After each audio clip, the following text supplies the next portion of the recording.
Right down on the money, Kevin Durant, James Harden, a lethal duo in the NBA today. Alright, guys, we all covered the news. We all know what's up. We all know about the blockbuster trade about James Harden from the Houston Rockets being shipped over to the Brooklyn Nets to form a big three with now James Harden, Kevin Durant, and Kyrie Irving.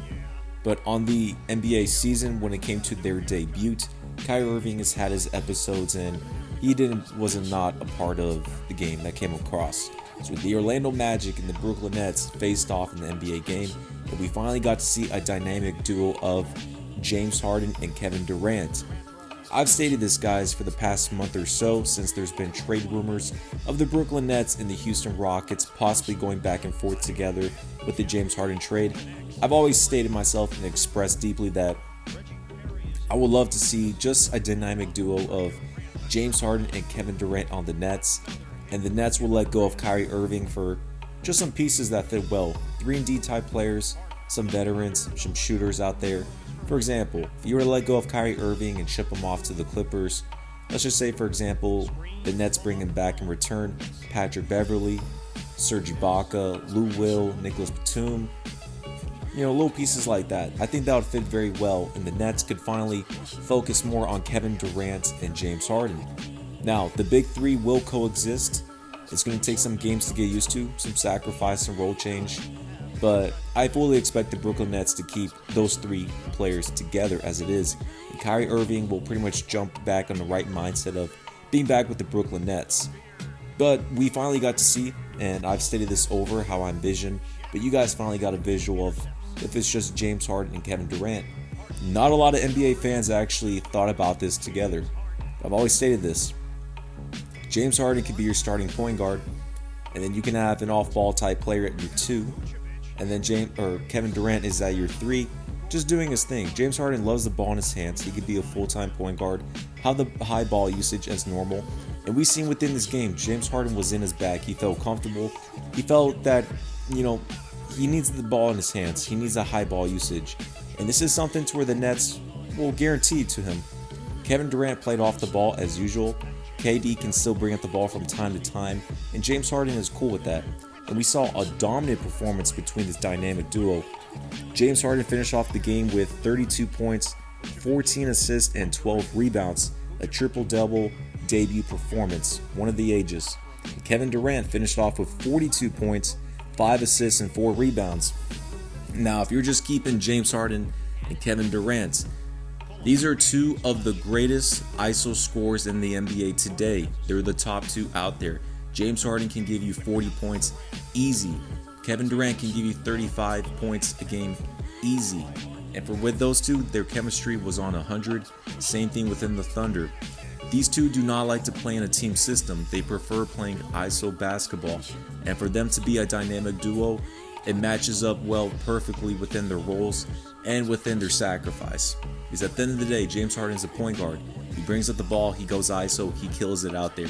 KD likes to play off the ball. Once it's in the half-court set, Kevin Durant goes to work. And these two feed off that. And when you're looking at the role players out there, Landry Shamet, Jeff Green, etc., etc., these players feed off that and their potential rises because they don't like the ball in their hands and they don't like to play ISO and go to work. They pretty much are 3-and-D type players. James Harden, KD will find these players in the corner for 3, a pick and roll, pick and pop, or just find them out on a dime and for a cut.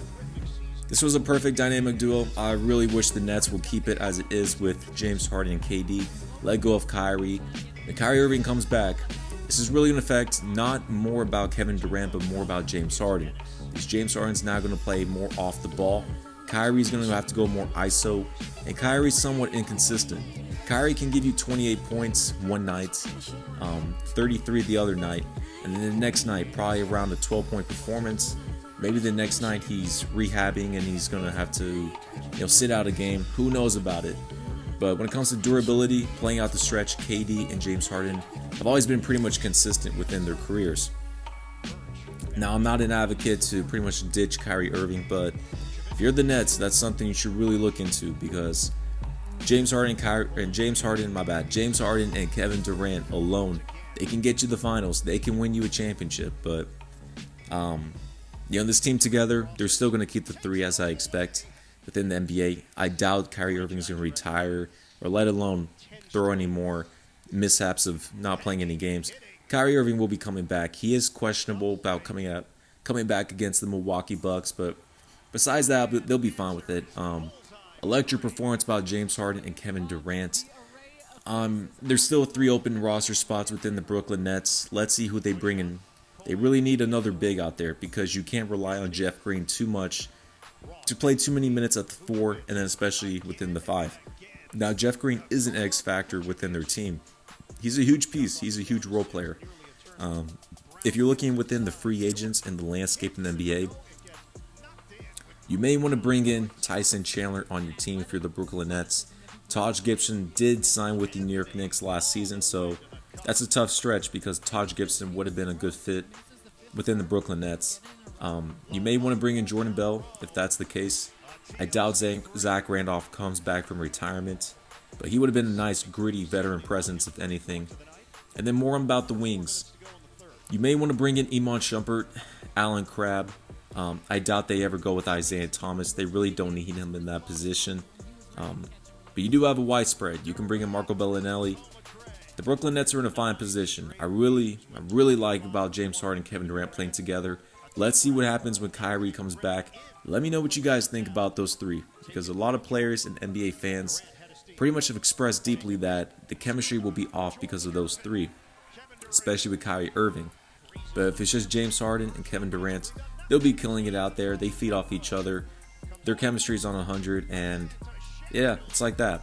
But the Brooklyn Nets, as I stated, they're not really a team system with the Steve Nash. They'll pretty much want to pick it up, but basically, they're an ISO team. For example, when it comes to the Oklahoma City Thunder, Harden loved to go ISO. Same thing with Kevin Durant. Now, when KD joined the Golden State Warriors, they played more of a team system, but KD pretty much went back to his old habits, his old roots. He loves to go ISO. And back on the Brooklyn Nets now, he plays more of that traditional way. He's more of a street baller. He plays ISO. That's what his game is. Same thing with James Harden. When James Harden went to the Houston Rockets, starting off within the first couple seasons you do have Kevin McHale out there, and he was playing with Dwight Howard. It was more of somewhat of a team system. Harden would not dribble as much. He would play more off ball as a 2, and you have Jason Terry, the point guard. But whenever Mike D'Antoni came in, Harden had more higher ball usage, ran the point guard position, and we've seen a dominant James Harden within that system. So basically, James Harden, Kevin Durant now on the Nets playing ISO. That's the way they play. Same thing with Kyrie Irving. He couldn't play a team system back into the Boston Celtics. And when Kyrie goes ISO, that's the best for him as a second or third option. So basically, you got 3 of the best ISO scorers out there in the league. They will make it work, but it's going to be more sacrifice and more about niches and edges. I prefer more about KD and James Harden, but I'm going to leave it at that. You guys know what's up. The Brooklyn Nets, they will be a top 3 seed in the Eastern Conference. A lot of people have them going to the finals. I for sure have them going to the Eastern Conference Finals when it comes to it, but they're going to be a fun team. They're going to be dynamic. It's going to be an exciting team to watch. I like the fits. They just need to make a couple tweaks on their roster changes. I doubt they trade Kyrie Irving, but who knows? Let me know what you guys think below, what they should be able to do, and we'll cover a little more from there.